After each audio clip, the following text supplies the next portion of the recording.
नमस्कार दोस्तों, आपका स्वागत है हमारे चैनल पर। कहानियों की श्रृंखला को आगे बढ़ाते हुए आज हम सुनेंगे ममता कालिया जी द्वारा लिखी हुई कहानी आपकी छोटी लड़की। तो चलिए चलते हैं कहानी की ओर। टुनिया, ज़रा भागकर चिट्ठी डाला। टुनिया, ठंडा पानी पिला। मैंने गैस पर दूध चढ़ाया है, तू पास खड़ी रह टुन्नू। कुछ करना नहीं है, जब दूध उफनने लगे तब तो गैस बंद कर देना। दिन भर दौड़ती है टुनिया, स्कूल से आकर होमवर्क करती है, थोड़ा बहुत खाना खाती है और इसके साथ ही शुरू हो जाता है काम पर काम। घर के टेढ़े से टेढ़े और सीधे से सीधे काम सब टुनिया के जिम्मे। टुनिया बाजार से लकड़ी लाएगी, टुनिया पौधों में पानी देगी, टुनिया मम्मी को दवाई देगी, टुनिया बाहर सूख रहे कपड़े उठाएगी, टुनिया 10 बार दरवाज़ा खोलेगी, 10 बार दरवाज़ा बंद करेगी। अगर पड़ोसिन आंटी से 15 दिन पहले दी गई कटोरी मंगानी है तो टुनिया ही जाएगी। वह इतनी बहादुर है जो जाकर सीधे सीधे कह दे, आंटी वह कटोरी दे दीजिए, वही जिसमें हम सरसों का साग दे गए थे आपको। अचानक मेहमान आ जाएं तो बर्फ़ मांगने केरावाला मेम साहब के पास टुनिया ही जाएगी। और किसकी मजाल जो उस बद दिमाग औरत को पटाकर उसके फ्रिज से बर्फ़ निकलवा सके। टुनिया है तो 13 साल की, पर लगती है 11 की। न उसे दूध पीना अच्छा लगता है, न अंडा खाना। हल्का फुल्का बदन है उसका, कमर इतनी छोटी कि स्कूल यूनिफॉर्म का स्कर्ट खिसका पड़ता है। ज़रा भागे तो ब्लाउज स्कर्ट से बाहर, इसलिए टुनिया को बेल्ट लगानी पड़ती है या फिर स्कर्ट में 3-3 जगह हुक फंसाने के लिए लूप। स्कूल जाने के लिए बाकायदा होना ही पड़ता है, टाई भी लगानी पड़ती है, जूते भी चमाचम चाहिए। पर वैसे टुनिया को ढंग से कपड़े पहनने का धीरज कहाँ। जो हाथ आया गले में डाल लिया। घर में सभी के बाल कटे हुए हैं, मम्मी के, दीदी के, यहाँ तक कि कोलीन के भी। कोलीन सुबह शाम आती है, डस्टिंग करती है, कपड़े इस्त्री करती है और रसोई में खाना बनाने के पूर्व की तैयारी। खाना उससे नहीं बनवाया जाता, मम्मी कहती है वह पकाएगी तो छूत लग जाएगी। टुनिया को यह ज़रा भी समझ नहीं आता कि यह छूत कैसे लगती है। जैसे कोलीन आटा गूँथे सब्जी काट दे तो ठीक, लेकिन वही सब्जी यदि छौंक दे तो छूत, वही आटा अगर सेक दे तो छूत। कोलीन है बड़ी फैशनेबल, नाक बहुत सिकोड़ते हुए बता चुकी है कि अगर उसके बाप को दारू का इतना लालच ना होता तो वह कभी काम न करने निकलती, वह भी घर घर। कॉलिन 3 घरों में जाती। कॉलिन इतना पाउडर लगाती है कि पड़ोस के देवराज ने उसका नाम पाउडर एंड कंपनी रख छोड़ा है। कॉलिन ऊंची सी फ्रॉक पहनती है और ऊंची सैंडल। उसका शरीर भी कई कोण से ऊंचा ऊंचा लगता है। हर इतवार वह चर्च जाती है और हर शनिवार पिक्चर। कभी उसके बालों में नया क्लिप होता है, कभी स्कर्ट की जेब में नया रुमाल। बगल वालों की आया मैरी जब पूछती है कहाँ से लिया, तो कोलीन आंख मटका कर कहती है हमारा बॉयफ्रेंड दिया। टुनिया को कोलीन पसंद नहीं है, उसे लगता है कि कोलीन अच्छी लड़की नहीं है। जिन बातों पर टुनिया को गुस्सा आता है उन पर कोलीन खिलखिलाकर हंस उठती है। हर समय मस्ती सी चढ़ी रहती है उस पर। फैशन और पिक्चर के सिवा उसे कुछ नहीं सूझता। वह बाकायदा एक्टिंग करके पिक्चर की कहानी सुनाती है, भले ही कोई सुने चाहे ना सुने। उसका इस तरह मटकना टुनिया को नापसंद है। वह कई बार मम्मी से कह चुकी है इसकी छुट्टी क्यों नहीं कर देती, पर मम्मी हर बार एक ही सुर पर बात खत्म कर देती, टुन्नो तू तो सुबह तैयार होकर चल देती है स्कूल, बेबी को टाइम नहीं मिलता, रह गई मैं। तो भाई साफ बात है मुझसे इतना काम नहीं होता, कोलिन भी मदद ना करे तो मैं मर जाऊं। मम्मी मरने जीने के सवाल न जाने कहाँ से ले आती है। बात बात पर अभी जब जबलपुर से माधुरी आंटी आई थी और छुट्टियों में टुनिया को साथ ले जाना चाहती थी, मम्मी ने कहा ना बाबा ना, टुनिया को मैं नहीं भेज सकती। एक तो कोलिन छुट्टी पर गई हुई है, ऊपर से तू इसे ले जाएगी, मुझसे नहीं होता सारा काम, मैं जीते जी मर जाऊंगी। माधुरी आंटी अकेली वापस चली गई थी। हालांकि टुनिया मन ही मन बहुत तरसी थी साथ जाने के लिए। कैसा होगा जबलपुर, उसने मन ही मन सोचा था। अपनी किताब में उसने भेड़ाघाट के बारे में पढ़ा था। वहाँ जाकर मिलान करना चाहती थी कि किताबें कितना सच बोलती हैं, पर मम्मी को वह कैसे मर जाने दे। मम्मी की खातिर तो वह सारा दिन भागती है, कई ऐसे भी काम करती है जो उसे कतई पसंद नहीं।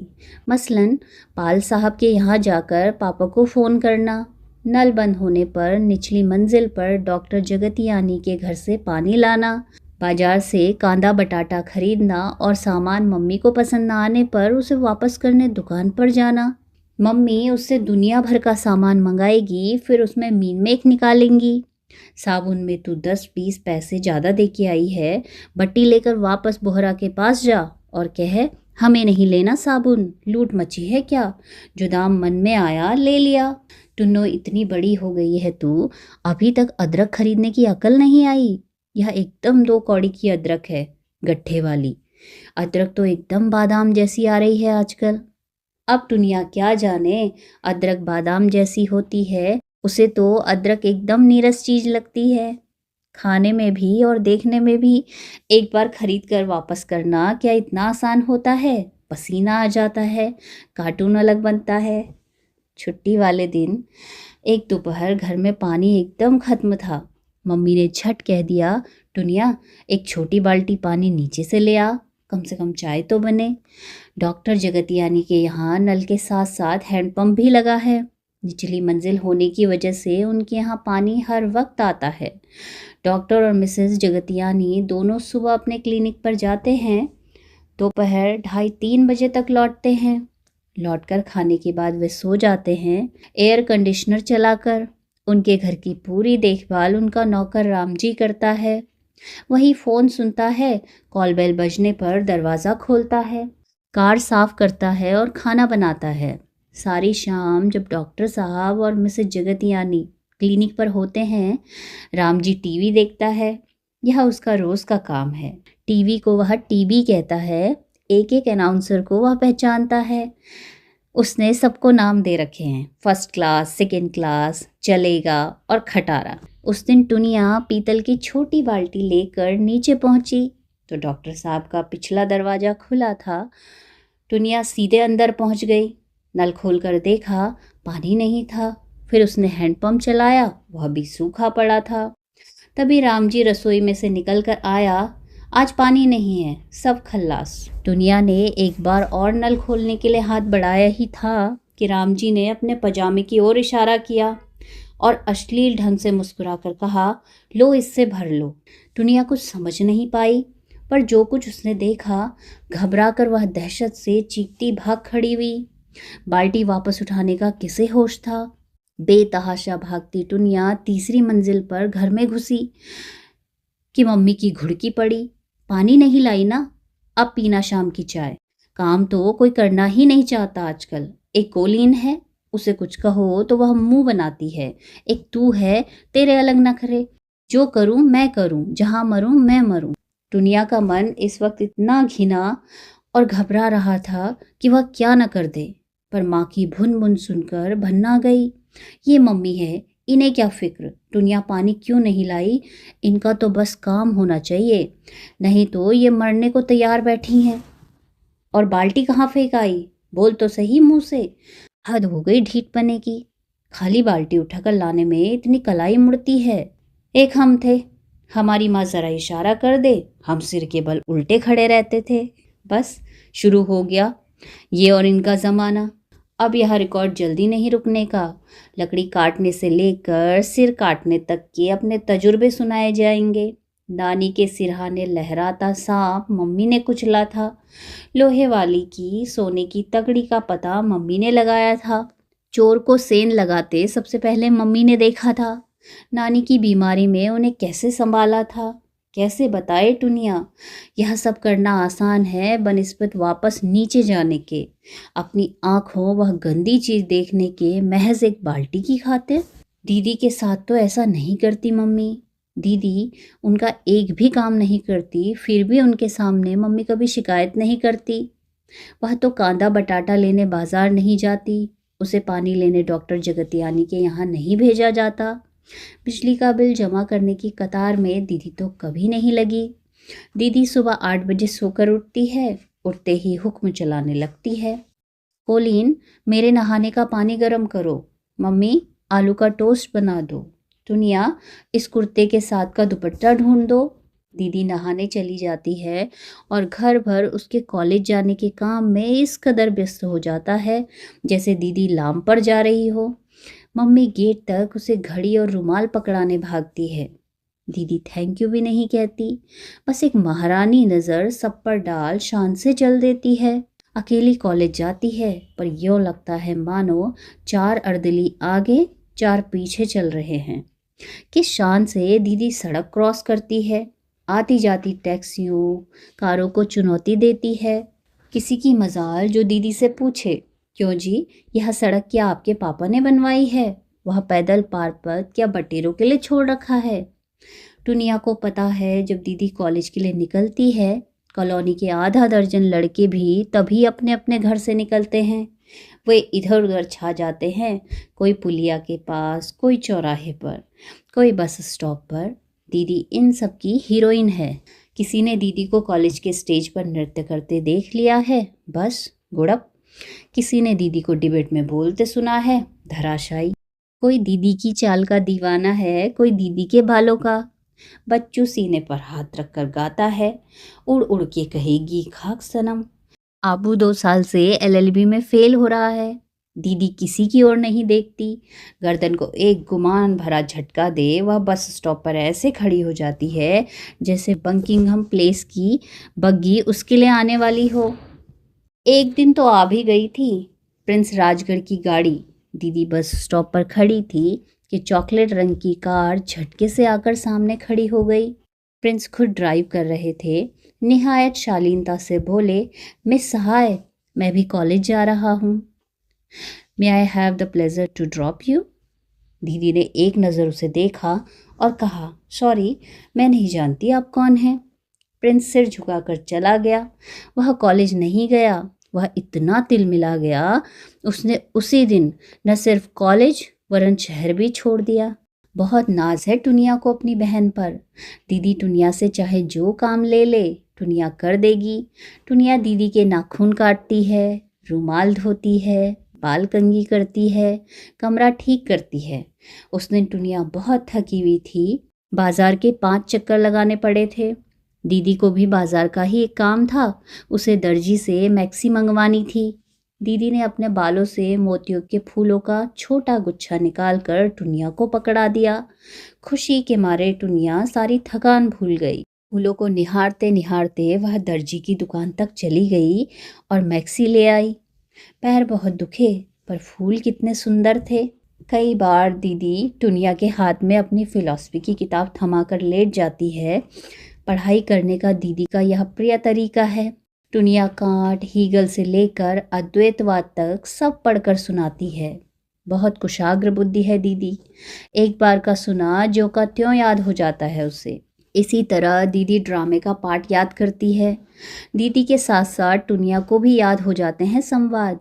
माँ ने कहा, चले गए सबके सब, चले गए। 6 बेटे पैदा किए, 6 चले गए। अब जाकर मैं सोऊंगी, चैन से सोऊंगी। जिस दिन से ब्याही आई एक दिन भी नहीं सोई। कभी किसी के लिए, कभी किसी के लिए जीवन प्रार्थना में बीता। आज इसकी पूजा, कल उसका उपवास। अब सब चले गए। लाखों तूफान आए, अब मेरा क्या बिगाड़ लेंगे? सागर से मुझे क्या लेना और क्या देना? भले ही घर में अब भोजन के नाम पर सिर्फ एक सूखी मछली हो, मुझे क्या चिंता, किसकी फिक्र? मैं पैर फैलाकर सोऊंगी, भर नींद सोऊंगी। जेम्स सिंज के इस नाटक में दीदी गजब अभिनय करती है। हॉल में बैठे एक एक दर्शक की आंखें डबडबाई होती हैं। दुनिया ने खुद देखा है, दीदी की खासियत यही है। चाहे इसे दिलबहार बेगम बना दो, चाहे बूढ़ी अम्मा, पात्र को जीता जागता खड़ा कर देती है सामने। तभी तो अपने आगे निर्देशक को कुछ समझती नहीं। इंग्लिश एसोसिएशन के नाटक एंटनी एंड क्लियोपैट्रा का निर्देशक वह कुर्गी लड़का है जिमी। दीदी उसका कोई कहना नहीं मानती। दीदी कहती है वह अपनी मर्जी के अनुसार क्लियोपैट्रा के संवाद बोलेगी। प्रोफेसर चौकसी ने हार कर कह दिया, she is a born Cleopatra, let her handle the character. College के वार्षिकोत्सव में दीदी का जय जयकार होता रहता है। मुख्य अतिथि एक के बाद एक 10 पुरस्कार दीदी को देते हैं। अधिकतम अंक पाने पर अंग्रेजी, हिंदी, फिलॉसफी और लैंग्वेज का प्रमाण पत्र तो मिलता ही है, साथ ही गायन, नृत्य और अभिनय का भी। एक पुरस्कार व्यक्तित्व के लिए और एक वक्तृत्व के लिए। टेबल टेनिस शील्ड दीदी की वजह से जीती गई, उसका भी विशेष पुरस्कार मिलता है। बार बार अपनी सीट से मंच तक आना दीदी की शान के खिलाफ है। दीदी वहीं खड़ी है विंग्स में, एक भक्त छात्र को अपने पुरस्कार पकड़ाती हुई। वहीं से निकलकर वह मुख्य अतिथि से पुरस्कार ग्रहण करती है और खड़ी हो जाती है। हॉल में सब खड़े रश्क से उसका नाम सुन रहे हैं, उसके दीदार का इंतज़ार कर रहे हैं, पर दीदी को कोई जल्दी नहीं। मंच पर जाते समय वह घबराती भी नहीं। पुरस्कार टुनिया को भी मिलते हैं अपने स्कूल में, पर वह तो इस कदर हड़बड़ा जाती है कि प्राचार्य तक पहुंचना मुश्किल हो जाता है। घबराहट में मुंह से कभी थैंक यू पहले निकल जाता है और पुरस्कार बाद में पकड़ती है। कभी थैंक यू मुंह से निकल ही नहीं पाता, जुबान तालू से चिपक कर सूख जाती है, हाथ थर थर कांपते हैं। वहीं रोज़ के चेहरे होते हैं, पर फिर भी दुनिया कितना घबरा जाती है। दीदी बिल्कुल नहीं घबराती, एकदम बाहरी व्यक्ति है मुख्य अतिथि। पर दीदी कुछ इस अंदाज में उसके हाथों से पुरस्कार लेती है मानो ले नहीं दे रही हैं। दुनिया भी बैठी है ताली बजाने वालों में। कितनी बार दीदी का नाम बुलाया जाता है, दुनिया को लगता है उसका कद ऊंचा होता जा रहा है। उसकी इच्छा होती है अपनी सीट पर खड़ी हो जाए और जोर जोर से ताली पीटे। उसका दिमाग उसे तसल्ली और तमीज़ सिखाता है। जलसे के बाद टुनिया दीदी के साथ घर लौट रही थी। कॉलेज से बस स्टॉप कुछ दूरी पर ही था। कुछ इनाम दीदी ने पकड़े थे, कुछ टुनिया ने। टुनिया को लग रहा था ये उसी ने जीते हैं। आखिर वही तो दीदी को संवाद याद कराती है नाटकों के। वही दीदी को फिलॉसफी, हिंदी और अंग्रेजी के लेसन सुनाती है। बार बार रास्ते में कभी कोई दीदी को मुबारकबाद दे रहा था। तभी 3 लड़कों के झुंड ने आकर दीदी को बधाई दी।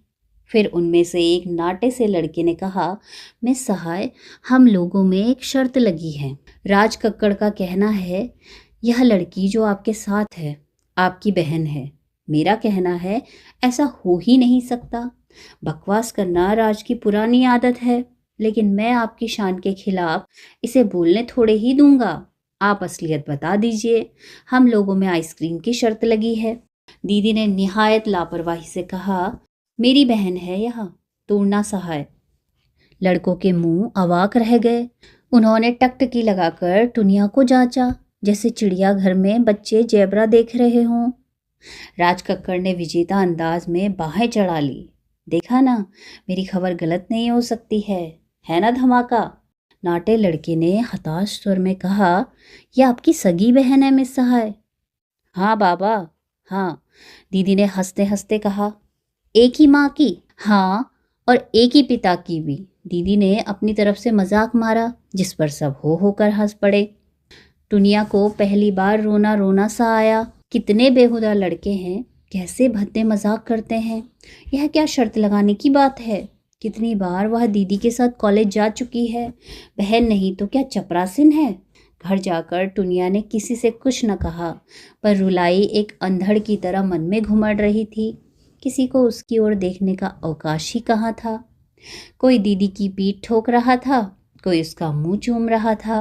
पापा ने दीदी से सगर्व कहा, you are my brainy daughter, शाबाश। दुनिया को मम्मी ने तत्काल भेज दिया बाजार लड्डू लाने। पड़ोस के घरों में लड्डू बटेंगे, दीदी इतने इनाम जो लाई है। सबके बच्चे उसी कॉलेज में पढ़ते हैं, पर है कोई जो इतने इनाम पाए। दुनिया घंटों घर घर घूमती फिरी। 7 number, 8 number, 9 number, Kairawala, Jagtiani, Dwivedi, Alam Khan. Call bell बजाई, दरवाज़ा खुला। दुनिया ने हाथ जोड़े, नमस्ते आंटी, हमारी दीदी इस साल फिर हर चीज़ में फर्स्ट आई है। मम्मी ने मिठाई भेजी है, नमस्ते। पापा ने रेडियो पर से टुनिया के स्कूली कप उठाकर ताक पर रख दिए और दीदी के बड़े कप सजा दिए। कमरा जगमगा उठा। अब कल फोटोग्राफर आएगा, दीदी की फ़ोटो खींचेगी। रात जब टुनिया अपने बिस्तर पर लेटी, उसे न जाने कहाँ से अवश्य रुलाई आ गई। उसे स्पष्ट नहीं था वह क्यों रो रही थी, पर आंसू थे कि बहे जा रहे थे। लगातार रोने से नींद भी उड़ गई। टुनिया दबे पांव उठकर गुसलखाने में गई। वहां लगे शीशे में उसने अपना चेहरा देखा। नहीं, इतना बुरा तो नहीं कि बर्दाश्त न हो। बाल उसके दीदी से लंबे और मुलायम हैं, त्वचा भी उसकी चमक रही है। फिर उन लड़कों ने क्यों कहा कि वह दीदी की कोई नहीं? और फिर अगर लड़कों ने बदतमीजी की भी तो क्या दीदी उन्हें डपट नहीं सकती थी? क्या उसका हाथ अपने हाथ में ले गर्व से नहीं कह सकती, देखो यह है मेरी छोटी बहन, मेरी अपनी छोटी बहन, तुम्हें दिखाई नहीं देता? दुनिया क्या करे कि अपनी दीदी की बहन लगे? क्या गले में पट्टा लटका ले, या आटे के बोरे में मुंह घुसा दे, या छील डाले अपनी चमड़ी छिलके की तरह? दुनिया को इसी तिलमिलाहट में याद आई उस लाल लहंगे की, जिसके कारण उसे कितनी मार पड़ी थी। दीदी को टाउन हॉल में एकल नृत्य प्रतियोगिता में नाचना था। उसके लिए नया लाल लहंगा, ब्लाउज और चूनर बनवाई गई थी। प्रतियोगिता के पूर्व दीदी दोपहर बाजार गई थी लाल चुटीला और झूमर खरीदने। पीछे से दर्जी ने आकर दीदी की पोशाक दी। नई लाल पोशाक दुनिया को इस कदर भाई उससे रहा न गया। उसने चाव ही चाव में अपनी फ्रॉक उतार लहंगा ओढ़नी पहन ली। बाकायदा सिर ढककर वह माथे पर टिकुली लगा ही रही थी कि दीदी वापस। दुनिया को काटो तो खून नहीं। हे भगवान, दीदी ने देख लिया, अब क्या होगा? दीदी का पारा गर्म हो गया। तूने मेरी पोशाक क्यों खराब की? बता बता। दीदी ने उसे झंझोड़ डाला। दीदी खराब नहीं की, लो मैं उतार देती हूँ। दीदी रोने बैठ गई। मैं अब यह पोशाक नहीं पहनूंगी, यह गंदी हो गई। मम्मी ने दीदी से कुछ नहीं कहा, बस दुनिया की धुलाई कर डाली, जिसके कारण दीदी की पोशाक गंदी हो गई। दुनिया हफ्तों सोचती रह गई, क्या पोशाक इतनी जल्द इतनी गंदी हो गई कि दीदी का डांस बिगड़ गया, उसे पुरस्कार नहीं मिला और घर लौटते समय उसकी एक पायल भी खो गई। तब से टुनिया ने गांठ बांधी, दीदी का कोई कपड़ा नहीं छूना है, रुमाल भी नहीं। दीदी को दुखी नहीं करना है। रात भर की छटपटाहट के बाद टुनिया ने तय किया वह लड़कों की खुरापात पर कतई ध्यान नहीं देगी।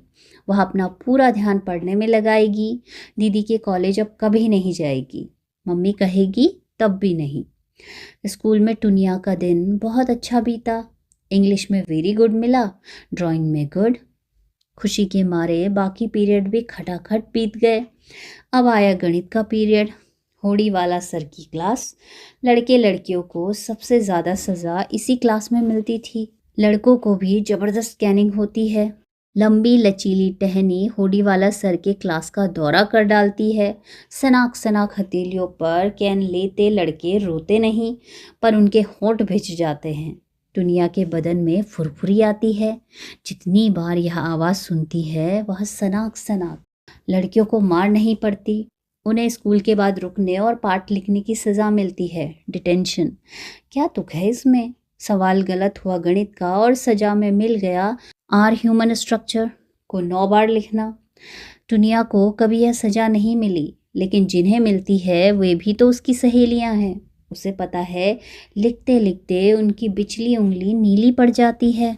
दुनिया के सवाल कभी गलत नहीं होते, पर उसे सर का रवैया पसंद नहीं।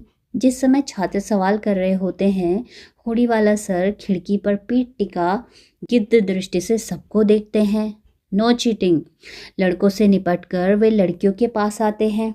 लेट मी सी मिसी बाबा, व्हाट हैव यू डन, कहते हुए वे प्रत्येक मिसी बाबा का सवाल जांचते हैं। जितनी देर वे सवाल देखते हैं उनका एक हाथ लड़की की पीठ पर बराबर चलता रहता है, कंधे से लेकर कमर तक के हिस्से पर। हिष्ट पुष्ट गुलगुली लड़कियों पर वे विशेष मेहरबान रहते हैं, पर लड़कियां उनसे कतराती हैं।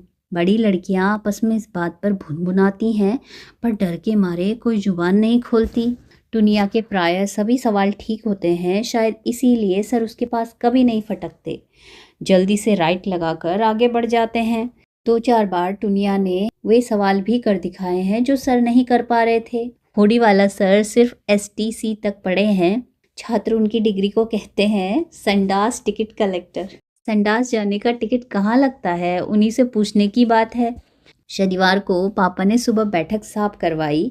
उनकी बैठक बस टुनिया साफ कर सकती है, कॉलिन को तो ज़रा भी तमीज़ नहीं। ज़रूरी से ज़रूरी कागज़ रद्दी समझ कूड़े में बटोर कर फेंक देगी। टुनिया जानती है कागज़ पापा की जान है। एक एक चिट्ठी, एक एक अखबार क्यों रखा हुआ है उसे पता है। मम्मी तो उकता जाती है इस सफाई अभियान से। उनका कहना है जितनी देर में पूरे घर की सफाई होती है उतनी देर में केवल यह बैठक साफ होती है। एक एक पेपर वेट को चमकाना, पोंछना, पिन कुशन में पिन खोसना, किताबें करीने से रैक में सजाना, इस सब की उन्हें फुर्सत कहाँ। पर टुनिया बोर नहीं होती। वह इस सब काम को झाड़ू और झाड़न की जुगलबंदी कहती है। फर्श पर बिछे बिस्तर की चादर बदली गई, किताबें ठीक से लगाई गई, रेडियो का कवर और मेजपोश भी धुले हुए बिछाए गए। एक बहुत बड़े साहित्यकार आने वाले थे। टुनिया ने पूछा, पापा क्या इनका पैर उनसे भी बड़ा होगा जो पिछली बार आए थे? फिजूल बात मत करो, पापा ने घुड़क दिया। पिछली बार भी उनके घर एक बड़े साहित्यकार आए थे। उनके पैर की छाप चादर पर पड़ गई थी। सफ़ेद चादर के बीच वह मटमैली छाप बड़ी अजीब लग रही थी। बाप रे बाप, टुनिया ने सोचा, इतना बड़ा पैर! उसके तो 2-3 पंजे निकल आए इसमें से। उसने तभी सोचा था कि इतने बड़े साहित्यकार का न केवल दिमाग वरन पैर भी बड़ा होता है। पर पापा को कोई खुरापात बर्दाश्त नहीं। घर में सब स्वच्छ होना चाहिए। कायदे से कमरे में आओ, नमस्ते करो, चाय रखो और चले जाओ।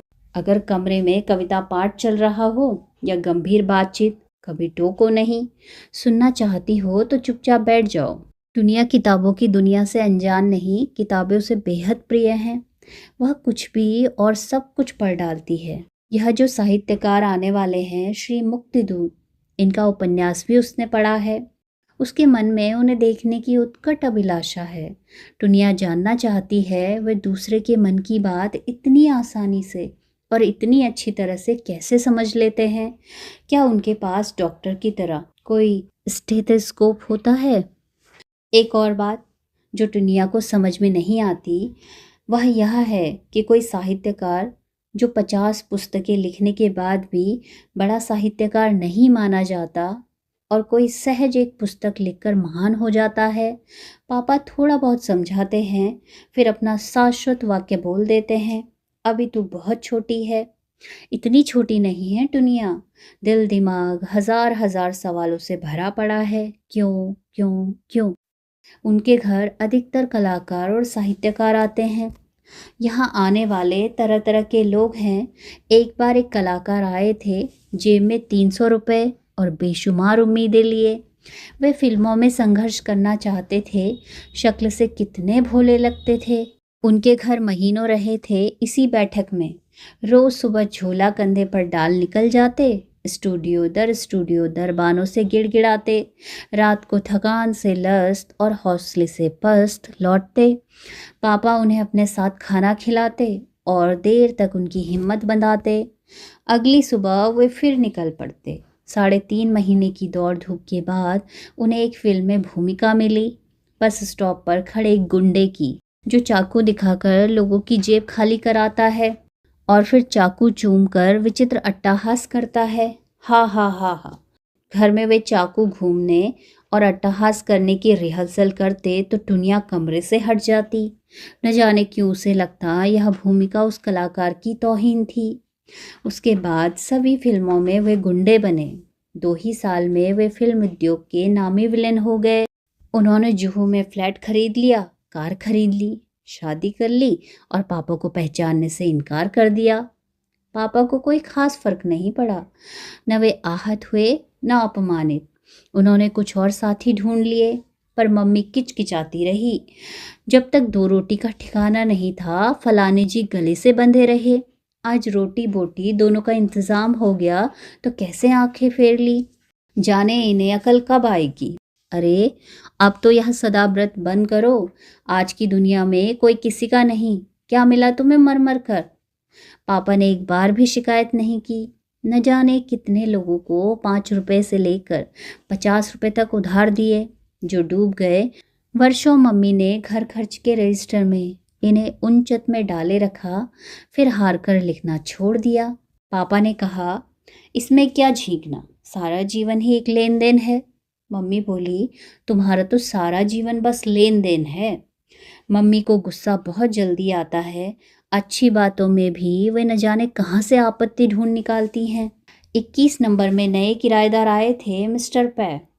उस दिन उनकी लड़की विनया सामने के लॉन में 2-3 लड़कियों के साथ खेल रही थी। टुनिया भी पहुंच गई। सबने मिलकर रस्सी कूदी, आइस पाई खेला। वापस जैसे ही टुनिया घर आई, माँ ने जवाब तलब किया, किससे पूछ कर गई थी? कपड़े क्यों नहीं बदले? बाकी लड़कियों के कपड़े देखे थे, एकदम परी जैसी लग रही थी। हमारी नाक कटाएगी। लो, हो गई ना सारी शाम गुड़ गोबर। माँ की डांट बर्दाश्त नहीं होती और माँ ही सबसे ज़्यादा डांटती है। डांटने के बाद रोने या सुस्त पड़ने का भी अवकाश नहीं देती, खुद अपनी तबीयत खराब कर बैठ जाती है। फिर शुरू हो जाता है पापा की नसीहतों का सिलसिला। कितनी बार कहा है टुन्नो, मम्मी को गुस्सा न करने दिया करो, इनका ब्लड प्रेशर बढ़ जाता है। तुम्हें ज़रा ख्याल नहीं है मम्मी का? टुनिया, चलो इन्हें पानी में ग्लूकोज पिलाओ, शाम को डॉक्टर गांगुली के पास ले जाना मम्मी को। डॉक्टर मम्मी का ब्लड प्रेशर देखता है, दवा देता है। टुनिया जबरदस्त पश्चाताप से भर जाती है। डांट भी उसे ही पड़ती है, अफसोस भी उसी को होता है। डॉक्टर के पास भी वही जाती है, सॉरी भी वही कहती है। किसी को कोई फर्क नहीं पड़ता। कोई टुनिया को इस सवाल का जवाब नहीं देता कि ब्लड प्रेशर किसका जांचा जाना चाहिए, जिसने डांटा उसका या जिसे डांट पड़ी उसका। इन झमेलों से बिल्कुल अलग थलग दीदी एक अलग दिशा में दौड़ रही थी। लगभग रोज शाम कोई न कोई शो चलता रहता है। शो के बाद दीदी घर आती है, मेकअप उतार, कपड़े बदल, वह आंख बंद कर लेट जाती है बिस्तर पर। थोड़ी थोड़ी देर में पापा या मम्मी आकर उसे देख जाते हैं। जब उसकी आंख लग जाती है तो हौले से बत्ती बंद करते हुए पापा कहते हैं, बहुत स्ट्रेन पड़ रहा है बेबी पर, इसे रोज़ाना एक सेब दिया करो। हर बात दीदी से बांटना चाहती है टुनिया। कल टुनिया ने उसे बताया कितने बड़े साहित्यकार आने वाले हैं आज। दीदी ने कहा था, हाय मैं भी सुनती उनकी बातें, पर क्या करूं, कल से तो नई रिहर्सल शुरू है, मेन रोल मेरा ही है। पापा सुबह से बड़े जोश में हैं। मुक्तिदूत जी के उपन्यास और काव्य संग्रह का फिर से पारायण हो रहा है। जगह जगह लाल पेंसिल से निशान लगाया जा रहा है। मुक्तिदूत जी से जमकर बहस करनी है। टुनिया भी साथ साथ पढ़ रही है। इस कमरे का आलम अनोखा है। यहाँ बैठकर मन किताबों में रम जाता है। न समय का ध्यान रहता है न काम का। तभी मम्मी ने आकर कहा, टुनिया चलो सनीचरी से सामान लाने। टुनिया का जोश जाम हो गया। सनीचरी का मतलब है सूखी मछली के गंधाते ढेर, बाजार की कचर पचर, धूप, पसीना, धूल, बौड़म झोले, कांदा बटाटा, गेहूं चावल, मसाले, पातड़ भाजी, खट्टा चूका और खटारा रिक्शा। पूरी बम्बई में कहीं रिक्शा नहीं चलता सिवाय शनिवारी के। इस रिक्शे से रूह कांपती है टुनिया की। पहले तो बाजार की एक एक दुकान पर मम्मी को मोल भाव करते देखो, बोलो कुछ नहीं, बस झोले पकड़े खड़े रहो। फिर जब मम्मी की तसल्ली हो जाए तो सौदा ले लो। बराबर टकटकी लगाकर तराजू देखती रहो, तरकारी वाली कहीं डंडी तो नहीं मार रही। इसी चतुराई से मम्मी महीने का पूरा सौदा सनीचरी से लेंगी। फिर बड़े कौशल से वे सस्ता रिक्शा करेंगी। रिक्शा करने में उनकी 2 शर्तें अनिवार्य हैं, रिक्शा सस्ता हो और रिक्शे वाला विनम्र। झिक-झिक करने वालों से मम्मी को बहुत चिढ़ है। रिक्शे में चढ़ते ही मम्मी टमाटर का झोला या तेल की पीपी बगल की सीट पर रख लेंगी और कहेंगी, टुनिया तू यहाँ नीचे बैठ ले, टमाटर कहीं पिच न जाए, तेल कहीं बह न जाए। पीपी में झाल तो लगी नहीं है, थोड़ी ही दूर की बात है। अगर टमाटर या तेल कुछ ना हुआ तो कॉलोनी की ही कोई और पड़ोसन मम्मी को ज़रूर दिख पड़ेंगी। मम्मी उसे भी रिक्शे में अपने साथ लाद लेंगी और कहेंगी, टुन्नो तू ज़रा किनारे पर टिक जा, यहाँ मेरे पैरों के पास। नहीं नहीं बहन जी, आप परेशान मत होइए, हमारी बेटी तो बड़ी सीधी है, जहाँ कहो बैठ जाए, जहाँ कहो खड़ी हो जाए। बच्चों का क्या है, जैसे रखो रह जाते हैं। नहीं बैठना चाहती टुनिया, इस तरह कितनी शर्म आती है उसे। स्कूल की कोई सहेली देख ले या टीचर तो कितनी खिल्ली उड़ेगी उसकी। 8वीं में पढ़ती है, कोई बच्ची तो नहीं। वह क्या घर की नौकरानी है जो पैरों के पास बैठे। इतना ही शौक है मम्मी को पड़ोसी ने ढूंढने का तो 2 रिक्शे क्यों नहीं कर लेती। बहुत बोर होती है टुनिया इस सनीचरी की कवायद से। ऊपर से गजब यह कि मम्मी इसे तफरीह का नाम देती है। अब अगर घर पहुंच छोले रख टुनिया यह कहे कि वह 17 नंबर वाली पिनाश दाजी के यहाँ जा रही है तो मम्मी डपट कर कहेंगी, बैठ चुपचाप, अभी घूम कर नहीं तो क्या पापड़ बेल कर आ रही है। घर में तो किसी का टिकवा लगता ही नहीं है। जो करूं मैं करूं, जहां मरूं मैं मरूं। मम्मी एक बार बोलना शुरू कर दे तो देर तक चुप नहीं होती। रुक रुक कर उसी विषय पर बोलती है। लिफाफे खाली कर दाल डिब्बों में डाली जा रही है, भाषण चालू। गेहूं कनस्तर में पलटा जा रहा है, भाषण चालू। कांदा बटाटा अलग अलग टोकरियों में रखा जा रहा है, भाषण चल रहा है। धीरे धीरे यह स्वगत कथन में बदल जाएगा। टुनिया मम्मी के पीछे पीछे कुछ इस तरह घूमेगी मानो दोनों के बीच कोई तार जुड़ा है। मम्मी मुड़ेंगी तो वह भी मुड़ेगी, मम्मी झुकेंगी तो वह भी झुकेगी। मम्मी ने चिड़चिड़ाकर एक बार फिर कहा, सुनती नहीं है, फिर और धूप चढ़ जाएगी, जल्दी उठ। पापा ने किताब पर से नज़र उठाई और बोल पड़े बमक कर, क्या तुम सुबह से कुड़कुड़ शुरू कर देती हो? आटे दाल के सिवा और कुछ पता भी है?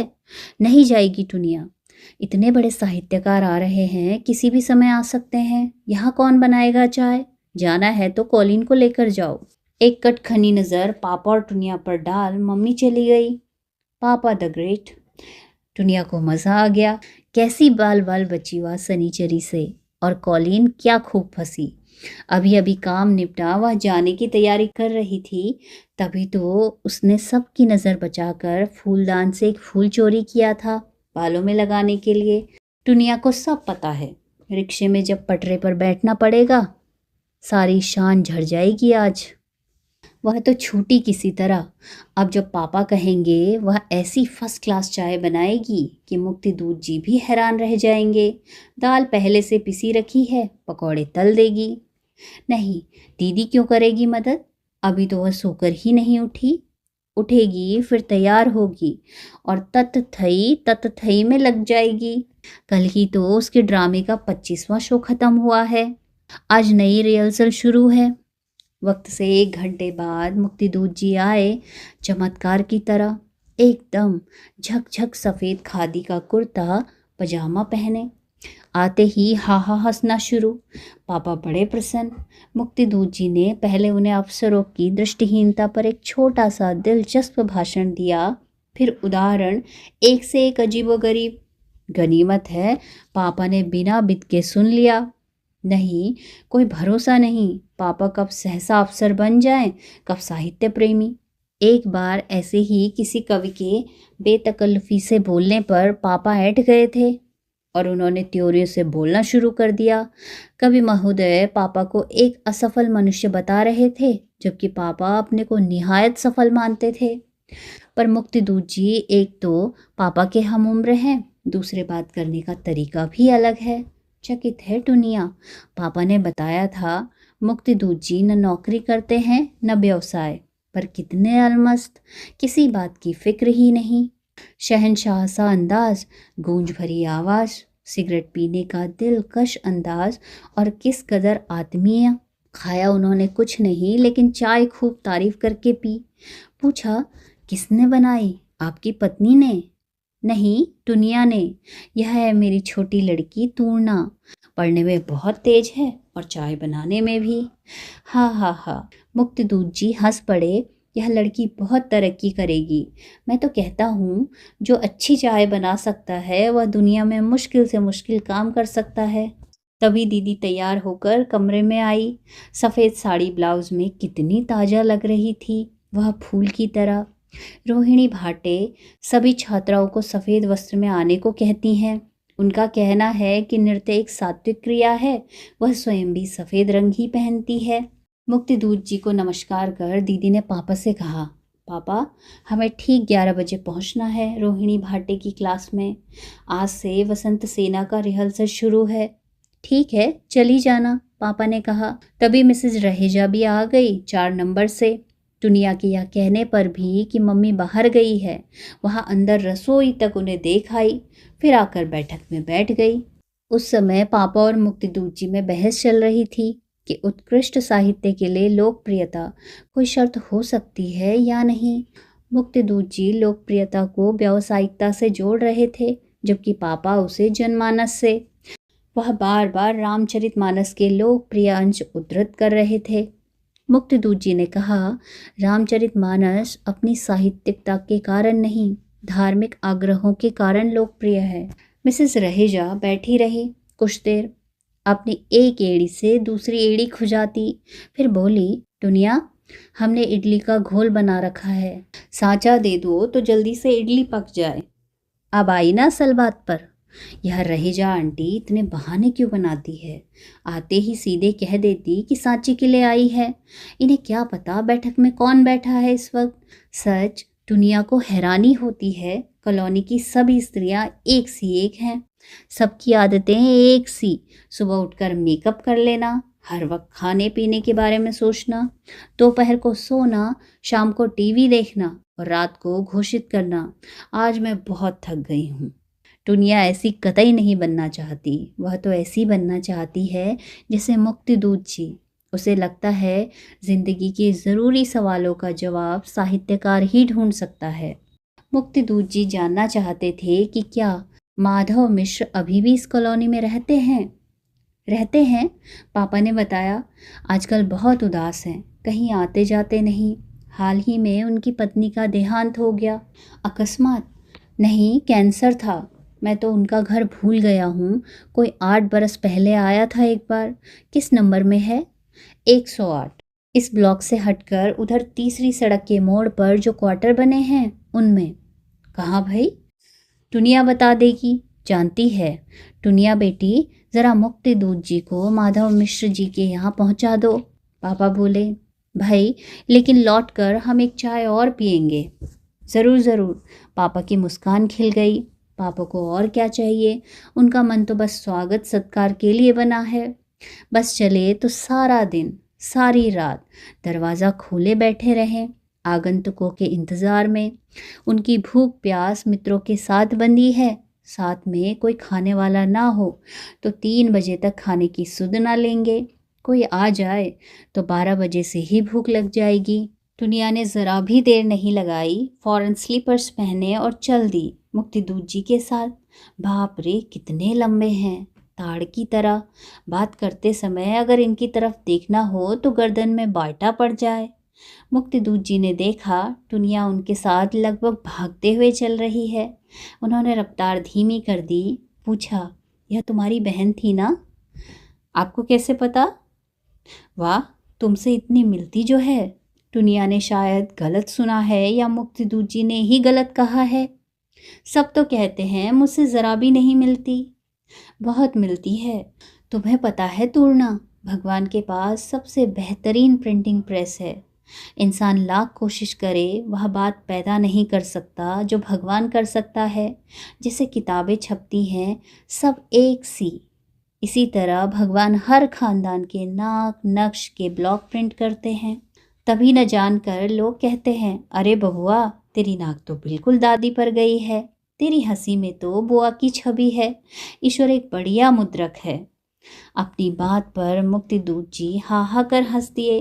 दुनिया के मुंह से फौरन निकला, आप भगवान को मानते हैं? क्यों? ऐसा तुम्हें क्यों लगा कि भगवान को मानने वाले कम होते जा रहे हैं? पता नहीं। एक बार पापा ने कहा था, लोग जो जो पढ़े लिखे बन रहे हैं उनको भगवान पर से आस्था हिल रही है। यह तो पापा ने कहा था, तुम क्या कहती हो? मुझे भी ऐसा ही लगता है। नहीं, पापा को ऐसा लगता है इसलिए तुम्हें ऐसा लगता है। दुनिया रानी, अलग से सोचो, क्या हमारे देश में कभी ईश्वर में विश्वास खत्म हो सकता है? अभी मैं चौराहे के बीचों बीच एक बौड़म सा पत्थर रख दूं, सिंदूर में रंग कर, और खुद उस पर जाकर 2 फूल चढ़ाऊं, फिर देखना तुम अपने लोगों की कितनी आस्था है। 10 में से 9 आदमी यहाँ रुकेंगे, माथा टेकेंगे, फूल फल चढ़ाएंगे। इसे कहते हैं आस्था। या अंधविश्वास? नहीं, विश्वास। वैसे विश्वास और अंधविश्वास में बड़ा महीन सा फर्क होता है। तुम अभी बहुत छोटी हो, वरना तुम्हें समझाता। आ गई वही बात, यह छोटी होना तो बबाले जान हो गया है। अच्छी खासी बात समझ आ रही थी कि ब्रेक लग गया। अभी तुम बहुत छोटी हो। इस वक्त मुक्तिदूत जी मेहमान हैं, वरना टुनिया पूछती, छोटों को बड़ा बनने के लिए क्या करना पड़ता है? क्या सिर के बल खड़ा होना पड़ता है? मुक्तिदूत जी ने गौर से उसकी ओर देखा। थक गई? नहीं। टुनिया ने गर्दन हिलाई। किस क्लास में पढ़ती हो? क्या नाम है स्कूल का?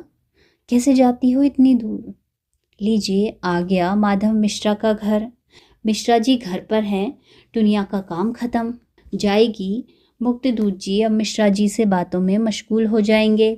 दोनों साहित्यकार, दोनों बातूनी। जानती है टुनिया, मुक्तिदूत जी को कौन सा याद रहेगा?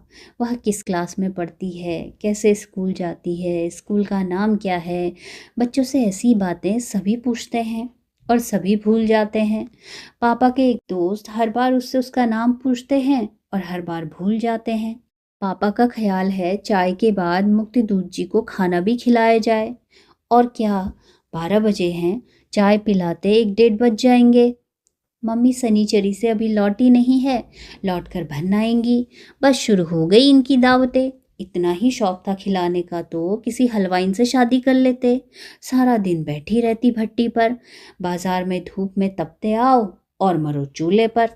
टुनिया उनके आने से पहले कुछ बना लेगी, पर क्या, उसे आलू की तरकारी के सिवा कुछ बनाना आता ही नहीं। दीदी होती तो उसकी खुशामद कर टुनिया पनीर निकलवा लेती, पनीर आलू की सब्जी बन जाती। पर दीदी तो रिहर्सल के लिए जा चुकी। चलो, जैसा बुरा बावरा आता है बनाएगी टुनिया। पापा को ना न कहेगी। खराब बनेगा तो सॉरी कह देगी। ढेर सा सलाद काट देगी। चटनी अचार सब रखा है, दे देगी। मिठाई पापा मंगा ही लेंगे। मम्मी के लिए नहीं छोड़ेगी कोई काम।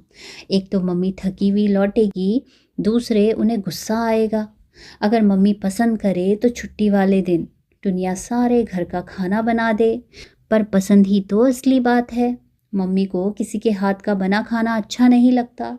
कई नौकरों की मम्मी छुट्टी कर चुकी है। कोई चपाती मोटी बनाता था तो कोई सब्जी पतली बनाता। किसी की उन्हें सफाई नापसंद थी तो किसी के हाथ की सफाई। मम्मी बहुत स्वादिष्ट भोजन बनाती है, पर किसी को सिखाना उनके बस की बात नहीं, झींकने लगती है। मुक्तिदूत जी आए, पहले चाय पी। पापा ने खाने के लिए आग्रह किया। सहज भाव से वह रुक गए। टुनिया ने अकेले हाथ सारा इंतज़ाम किया। वह दौड़ दौड़ कर गर्म फुल्का खिला रही थी। उसे बिल्कुल कष्ट नहीं हो रहा था। मुक्तिदूत जी कब कब आते हैं? आपकी लड़की की आवाज़ बहुत अच्छी है, इसका रेडियो ऑडिशन क्यों नहीं करवाते? मुक्तिदूत जी ने कहा। पापा उत्साह और गर्व से बताने लगे, उसे समय ही कहाँ है रेडियो के लिए। फिर रेडियो में वे कलाकार जाते हैं जो मंच अथवा टीवी पर अयोग्य सिद्ध होते हैं। रेडियो तीसरी श्रेणी की प्रतिभाओं के लिए है।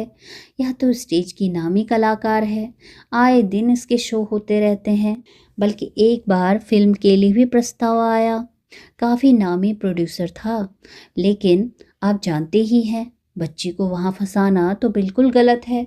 2 साल से कथक सीख रही है, कॉलेज भी जाना रहता है, पढ़ाई में हरदम अव्वल आती है। कौन? यह टुनिया। यह तो अभी बिल्कुल मूर्ख है, कुछ नहीं आता। वह मेरी बड़ी बेटी पपीहा। नहीं सहाय साहब, मैं इसकी बात कर रहा हूँ, आपकी छोटी लड़की की। इसकी आवाज़ में एक संस्कार है, आजकल बहुत कम दिखाई देती है। फुल्का लाते हुए टुनिया ने सुना, आपकी छोटी लड़की। सहसा विश्वास नहीं हुआ टुनिया को। इस घर में हमेशा दीदी की जय जयकार हुई है। दीदी के गाने पर तालियां बजी हैं, दीदी के नृत्य पर बधाई मिली है, दीदी के प्रमाण पत्र मढ़ाए गए हैं। दीदी महान है। टुनिया से कोई पूछे दीदी क्या है? पानी का जग लाते लाते टुनिया के कानों में मुक्तिदूत जी की आवाज़ पड़ी है। सहाय साहब, आवाज़ से आप किसी की पूरी शख्सियत जान सकते हैं। सच्चे खरे इंसान की आवाज़ नाभि से उत्पन्न होती है और उधर से टकराती हुई एक समूची संस्कृति का दस्तावेज बन कंठ से निकलती है। आपकी छोटी लड़की की आवाज़ में यह सब है। उसकी आवाज़ एक समूची संभावना है। दुनिया का अंग अंग सितार सा झंझना उठा। क्या यह सच है? क्या यह सब उसी के लिए कह रहे हैं? बहुत मजाक करते हैं ना, लेकिन हंस तो नहीं रहे, मजाक के मूड में तो नहीं दिखते, गंभीर होकर बोल रहे हैं। इतने बड़े साहित्यकार झूठ क्यों बोलेंगे? शायद झूठ ही होगा। यूं ही उसे खुश कर रहे हैं या पापा की खुशामद कर रहे हैं। खुशामदी तो नहीं लगते। वह उनके सामने बोली ही कहा, वे ही बोलते रहे। क्या उन छोटे छोटे अस्फुट जवाबों में से ही उन्होंने यह मणि ढूंढ निकाली? दुनिया ने सोचा था। उन्होंने उसे मूर्ख मानकर ही ज़्यादा बात नहीं की। पापा गर्दन हिलाते हुए उनके आगे मिठाई की प्लेट बढ़ाने लगे। पापा ने अपनी परिवार प्रशस्ति शुरू कर दी। हमारे घर में सभी की आवाज़ बहुत अच्छी है। मेरे पिताजी की आवाज़ भी बहुत अच्छी थी। जब वे सस्वर रामायण पाठ करते थे तो सारा मोहल्ला आ जाता था सुनने। भीड़ संभालना मुश्किल हो जाता था। पपीहा की आवाज़ तो सबसे अच्छी है। क्या बताएं, आज होती तो आपको उसका गाना सुनाते। कुछ नहीं लेना देना टुनिया को इस परिवार पुराण से। अब लाख बार घर वाले उससे चाय बनवाएं, पानी मंगवाएं, सब्जी कटवाएं, कुछ नहीं व्यापेगा उसे। उसे आज यह कैसी संपदा मिल गई है। उसके कानों में ठुमरी सी छोटी यह बात किस कदर ठुमक रही है, आपकी छोटी लड़की, आपकी छोटी लड़की। तो धन्यवाद मित्रों इस कथा को सुनने के लिए। यदि आपको कहानियाँ पसंद आ रही हैं और मेरे द्वारा किया गया वाचन भी अच्छा लग रहा है तो आप कृपया चैनल को सब्सक्राइब कीजिएगा और वीडियोस को लाइक और शेयर भी कीजिएगा। तो मिलते हैं अगली कहानी में। धन्यवाद।